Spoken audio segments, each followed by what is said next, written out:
بھی حضرت محمد مصطفیٰ صلی اللہ علیہ وسلم۔ لہذا اس ہستی کو متنازع بنا دیا جائے،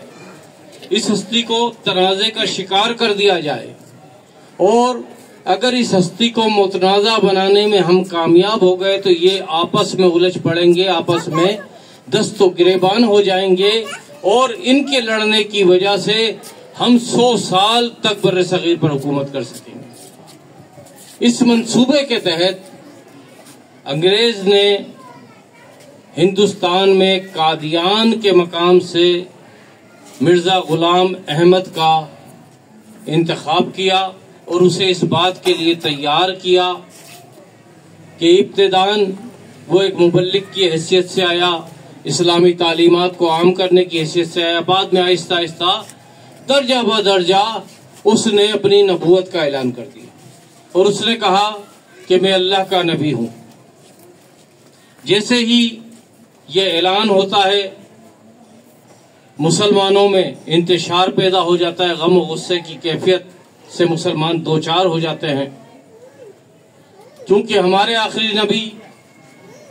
قرآن ہمیں بتاتا ہے ما کان محمد ابا احد من رجالکم ولکن رسول اللہ وخاتم النبیین۔ ہمارے آخری نبی حضرت محمد مصطفیٰ صلی اللہ علیہ وسلم ہے، اور ہمارا ایمان ہے کہ آپ کے بعد کوئی نبی نہیں آئے گا، آپ آخری نبی۔ لیکن انگریز نے یہ چال چلی مسلمانوں کو انتشار کا شکار کرنے کے لیے، اور اس میں وہ کامیاب ہو گیا۔ لہذا مرزا غلام کے پیچھے بھی کئی بھولے بھالے مسلمان لگ گئے، پھر اس کے پیچھے انگریز کا پیسہ تھا، سرکاری اخراجات تھے، سرکاری نوکریاں، اور اس کے لالچ میں مسلمان اس مرزا غلام کے پیچھے جانے لگے اور اپنے ایمانوں کا سودا کرنے لگے، ایمان فروخت کرنے لگے، اور بالآخر ہندوستان میں ایک تحریک اس کے خلاف کھڑی ہوئی۔ آہستہ آہستہ وقت گزرتا گیا کہ ہم ہندوستان سے الگ ہو کر ہم نے پاکستان بنا لیا، پاکستان قائم ہو گیا، اور پاکستان قائم ہوا لا الہ الا اللہ محمد رسول اللہ کے نام، کہ ہم پاکستان میں نظام مصطفیٰ صلی اللہ علیہ وآلہ وسلم کو رائج کریں گے، اس کے تحت ہم یہاں پر حکومت قائم کریں گے۔ پاکستان کا جو سرکاری مذہب ہے وہ اسلام ہے، پاکستان کے اندر قرآن و سنت کے مطابق فیصلے کیے جائیں گے، یہ طے ہوا تھا۔ لیکن جیسے ہی پاکستان بنا تو ان قادیانیوں نے منصوبہ سازی کی، انہوں نے کہا کہ اگر یہ اس کام میں کامیاب ہو گئے اور پاکستان میں قرآن و سنت کا نظام قائم ہو گیا تو پھر صرف پاکستان نہیں بلکہ دنیا بھر میں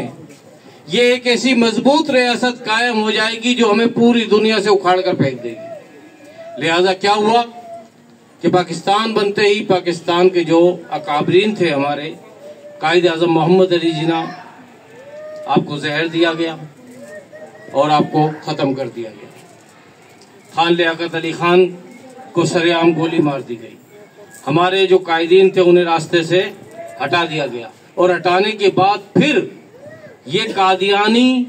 پاکستان کے کلیدی عہدوں پر قابض ہو گئے، یعنی پاکستان کی فوج میں جنرل کے عہدوں پر آ گئے، پاکستان کی فضائیہ میں بڑے عہدوں پر آ گئے، اور سول بیوروکریسی کے اندر آ گئے اور سول حکمرانی میں آ گئے۔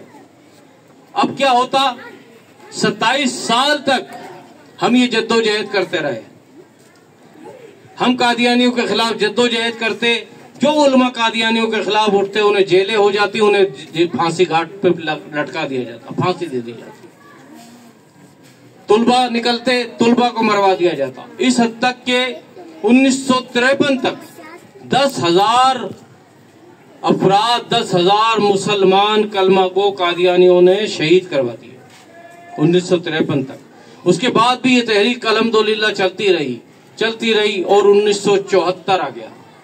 1974 میں اللہ ان کے درجات بلند کرے، حضرت علامہ شاہ احمد نورانی صدیقی رحمت اللہ علیہ اور دیگر اکابرین اور دیگر علماء کرام نے یہ باقاعدہ ایک تحریک چلائی کہ قومی اسمبلی کے ذریعے قادیانیوں کو کافر قرار دیا جائے۔ لہذا بھٹو کی حکومت تھی، بھٹو کو مجبور کیا گیا اور قومی اسمبلی کے تمام ممبران کو اس بات پر راضی کیا گیا کہ یہ مرتد اور کافر ہیں، کیونکہ ان کا عقیدہ کیا ہے کہ مرزا غلام احمد قادیانی نبی ہے، لہذا انہیں کافر قرار دیا گیا۔ بہرحال ایک طویل جدوجہد ہے، اسمبلی میں ایک طویل بحث ہوئی، 200 سے زائد سوالات ہوئے، اس کا جو نمائندہ تھا مرزا ناصر اور مولانا شاہ احمد نورانی صدیقی رحمۃ اللہ علیہ کے درمیان میں سوال و جواب کا تبادلہ ہوتا رہا، کئی دن تک یہ اجلاس چلتا رہا اور بالآخر مرزا ناصر کو شکست ہوئی اور قومی اسمبلی نے قادیانیوں کو کافر قرار دے دیا۔ الحمدللہ آج 2024 وہ 1974،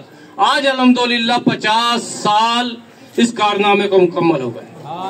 آج الحمدللہ قادیانی پاکستان کے آئین میں کافر ہے، مرتد ہے، کافر رہے گا، لہذا اس کے بعد بھی وہ سازشیں کرتے رہے، لیکن آج ہمارے لیے خوشی کا مقام یہ ہے کہ آج اس عظیم دن، آج ہمیں پورے 50 سال ہو گئے قادیانیوں کو کافر قرار دیتے۔ ختم نبوت زندہ باد، زندہ باد، زندہ باد، ختم نبوت زندہ باد، زندہ باد، زندہ باد۔ بس اسی خوشی کو سیلیبریٹ کرنے کے لیے، اسی جشن کو منانے کے لیے ہم اہل علاقہ نے، جماعت قادری پاکستان نے یہ جشن کے طور پر یہ انتظام کیا کہ یہ چھوٹی سی ایک محفل ہم منعقد کریں اور کیک کاٹیں اور اپنے پیارے نبی حضرت محمد مصطفیٰ صلی اللہ علیہ وسلم سے تجدید عہد وفا کریں کہ یا رسول اللہ صلی اللہ علیہ وآلہ وسلم، آپ کی ختم نبوت کے ہم ہر دم پہرے دار رہیں گے، آپ کی ختم نبوت پر ہم آنچ نہیں آنے دیں گے، چاہے ہمیں اپنی جانیں دینی پڑیں، اپنی اولاد دینی پڑے، اپنا مال دینا پڑے، آپ کے لیے ہم حاضر ہیں۔ تو اسی عہد کے تحت یہ تجدید عہد وفا کا دن ہے اور آج ہم نے اس سیلیبریشن کو منانے کا ایک پروگرام ترتیب دیا، آپ لوگوں کو اسی وجہ سے یہاں پر مدعو کیا، تو انشاءاللہ العزیز کیک کاٹیں گے اور اس خوشی میں ہم کیک کھائیں گے بھی انشاءاللہ العزیز۔ تو تقریب کا باقاعدہ